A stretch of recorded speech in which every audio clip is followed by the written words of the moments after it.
যদি বাদ দেই, আরেকটা করছে কি শিরক, কারোর কাছে চাওয়া যাবে না। মসজিদে গেলে যতবার আমি গেছি, এই তরিকতের ওয়াজ তো পরের কথা, শরীয়তের আলেম ওলামা ভাইদেরকে আমি রেসপেক্ট করে বলি, আপনারা আমার কথাগুলি মনোযোগ সহকারে শোনেন।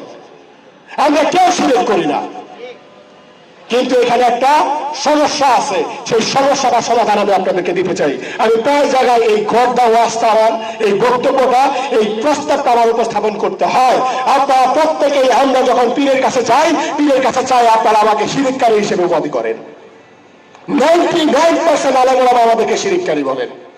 আমি তাদেরকে চ্যালেঞ্জ করি, এখানে তারা ওপেন চ্যালেঞ্জ করতেছে। আমি যদি শিরক করি তাহলে আপনি কি করেন, তার উত্তরটা আপনি আমার এখান থেকে পারলে দিয়ে যাবেন। মসজিদে খুতবা হয় কি হয় না? খুতবার আগে মসজিদের উন্নয়নের জন্য টাকা চায় কি চায় না? উনি একটু আগে আপনাদের সবার উদ্দেশ্যে বলতে চাইছে কার কাছে? একটু জোরে বলেন, চাইতে হবে কার কাছে?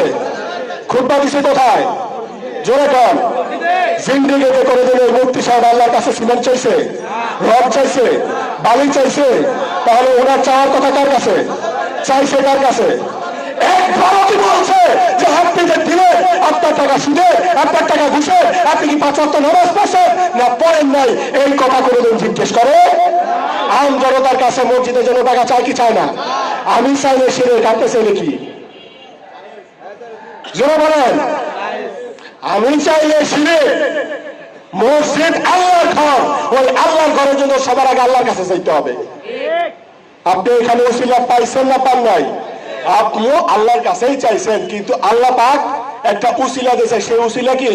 জুম্মার দিন মুসল্লিরা চায়, তাদেরকে উসিলা ধরেন, কেউ রড দেয়, কেউ সিমেন্ট দেয়, চাই কিনা? রডের জন্য টাকা চাই কিনা? সিমেন্টের জন্য, বালির জন্য। তাহলে আপনি কি শিরিক করতেছেন? আপনি যদি এটাই শিরিক করেন তাহলে আমিও শিরিক করি। কিন্তু এখানে প্রশ্ন আছে, আপনি যখন বাসায় যান, বাসায় গিয়ে ক্ষুধা লাগলে বউকে বলেন ভাত দাও, আপনার তো ভাত চাওয়ার কথা আল্লাহর কাছে, আপনি বিবির কাছে কেন চান? তাহলে আপনি তো আপনার বিবির সাথে শিরিক করতেছেন। আপনাকে আগে তওবা করতে হবে।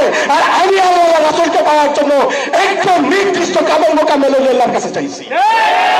যার চোখ পবিত্র, যার মুখ পবিত্র, যার জবান পবিত্র, তার সমস্ত কিছু পবিত্র, ওই পবিত্র ব্যক্তিকে উসিলা করে আল্লাহর দরবারে আমি হাত তুলছি যে হে পারওয়ারদিগার, এই কামেল মোকামেলের উসিলা আল্লাহ পাক আমাকে দয়া করে কবুল করেন।